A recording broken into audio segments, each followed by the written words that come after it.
تو مفسرین نے واقعہ بیان کیا ہے کہ دونوں نکاح کرنا چاہتے تھے. حابیل کی جہاں شادی ہو رہی تھی وہ لڑکی تھی بہت زیادہ خوبصورت, قابیل اس پہ عاشق تھا, تو قابیل نے اس لڑکی کی لالچ میں اپنے سگے بھائی حابیل کو قتل کر دیا. اسی لیے علماء نے کہا ہے کہ یہ جو قرآن میں آتا ہے نا زُيِّنَ لِلنَّاسِ حُبُّ الشَّهَوَاتِ مِنَ النِّسَاء سورہ آل عمران میں, کہ ہم نے انسانوں کے لیے سب سے محبوب چیز عورت کو بنایا ہے, والبنین اس کے بعد اولاد کو, پھر والقناطیر المقنطرہ اس کے بعد دولت کو. تو سب سے زیادہ جو فتنے کی بھی چیز ہے نا, کیونکہ انسان کی طبیعت سب سے زیادہ کس کی طرف مائل ہوتی ہے؟ عورت کی طرف. یہاں آ کے بڑے بڑے لوگ ڈھیر ہو جاتے ہیں, تو اس لیے یہ سب سے بڑی نعمت بھی ہے اور سب سے بڑا فتنہ بھی ہے. اگر حدود اور شرائط کے اندر ہو, آپ تمیز سے نکاح کا پیغام بھیجیں, قبول ہو جائے ٹھیک ہے, نہیں ہو جائے تو پتلی گلی سے نکل لیں, یہاں تک معاملہ ہے تو ٹھیک ہے. نکاح ہو جائے تو بہت اچھی بات, نور علی نور, اس کی برکتیں حاصل ہوتی ہیں, زندگی سکون میں آ جاتی ہے. اور نبی صلی اللہ علیہ وسلم نے فرمایا لن تری للمتحابین مثلا النکاح, محبت کرنے والوں میں نکاح سے بہتر کوئی چیز نہیں ہے. اولاد ملتی ہے, زندگی سکون میں آ جاتی ہے. لیکن ام للانسان ما تمنا, دوسری طرف اللہ نے بھی فرمایا ہر وہ چیز جس کی تم تمنا کرو گے وہ تمہیں ملے گی نہیں, کیونکہ یہ دنیا ہے, یہ جنت نہیں ہے. تو اب یہ نہیں کہ آپ کو جہاں بھی عشق ہو گیا تو اب آپ کو مجھے تو ملنی ہے, یہ ایسا نہیں ہوتا بھائی. یہ دنیا ہے, یہ جنت نہیں ہے. کچھ چیزیں مل جائیں گی, کچھ نہیں ملیں گی, کچھ صبر کرنا پڑے گا. تو نیک لوگ کیا کرتے ہیں؟ سب سے پہلے نظر کی حفاظت کرتے ہیں تاکہ عشق معاشقے کی نوبت ہی نہ آئے. عشق معاشقے کی نوبت آئے گی پھر پتہ نہیں وہ ملے نہ ملے, کیونکہ لوگ کہتے ہیں نا دل کا تو کوئی کنٹرول تو ہے نہیں, وہ کسی پہ بھی لٹو ہو سکتا ہے.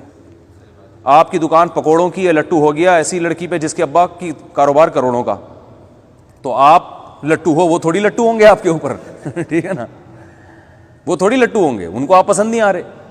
تو نظر کی جو حفاظت کرتا ہے اس کے دل کیا رہتا ہے؟ پاکیزہ, وہ اس قسم کی آزمائشوں میں نہیں پڑتا. اور جو نظر کی حفاظت نہیں کرتا وہ ڈپریشن کا مریض بنتا ہے, وہ پاگل ہو جاتا ہے. جیسے ہو رہے ہیں, خودکشیاں ہو رہی ہیں, لڑکیاں بھی اور لڑکے بھی.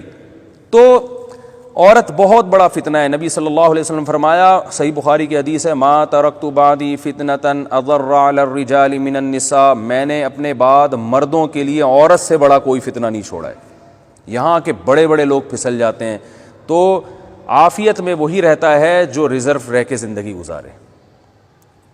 بھائی لڑکیوں سے فری ہونے کی چندہ ضرورت نہیں ہے, ٹھیک ہے نا. نکاح ہوگا اپنی بیوی سے محبت کرو, اور اگر مزید نکاح کرنا چاہتے ہو تو عدل کی شرط کے ساتھ اللہ نے مزید نکاح کی اجازت دی ہے. تو لیکن ناجائز کی طرف جانا اس سے وہی ہوگا جو قابیل اور حابیل کے درمیان ہوا. تو کیا ہوا کہ اپنے سگے بھائی کو قتل کر دیا, جو پیغمبر کا بیٹا حابیل, اور قتل کرنے سے پہلے اس کو دھمکی بھی دی کہ کیا کہا کہ پھر کیونکہ اس میں حابیل حق پر تھا, قابیل غلطی پر تھا, تو دونوں نے قربانی پیش کی, تو حابیل کی قربانی قبول ہو گئی, قابیل کی رد. اس سے اور جیلیسی میں آ گیا, غضبناک ہو گیا, میری تو بے عزتی ہو گئی. تو حسد میں آ کے بجائے اپنی غلطی تسلیم کرے کہ بھائی اس کا حق ہے, میرا رائٹ نہیں ہے, تو میں صبر کروں, اللہ تعالیٰ میرے لیے کوئی اور انتظام کر دے گا. اور یہ دنیا ویسے ہی مسافر خانہ ہے, یہاں آپ کو اگر خوبصورت بیوی مل گئی تو بھی مرمرا کے ختم ہی ہو جائے گی, نہیں ملی تو بھی کیا ہونا ہے. تو لیلا مجنوں آج کل ہیں مارکیٹ میں, کہیں نظر آتے ہیں؟ بتاؤ بھائی, بڑے قصے تھے عشق کے, اور یہ تھے, اور چاند سے ستارے, وہ اپنے کہیں لیلا کہیں قبر میں ہڈیاں کیڑوں نے کھا کے ختم کر دی ہوں گی, اور مجنوں صاحب مارکیٹ سے وہ بھی کیا ہیں آج کل, طویل صدیاں ہو گئی مارکیٹ سے شارٹ چل رہے ہیں, صرف ان کی شاعری چل رہی ہے, مجنوں مارکیٹ میں کیا ہے حقیقت ہے.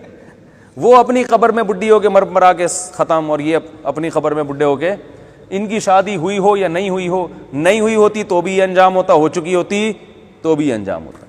تو اس لیے دنیا مسافر خانہ ہے, اس میں اتنا ٹینشن لینے کا نہیں ہے. کوئی چیز نعمت مل جائے ٹھیک ہے, نہیں ملے تو بھی ٹھیک ہے, صبر کرو, گزارا کرو.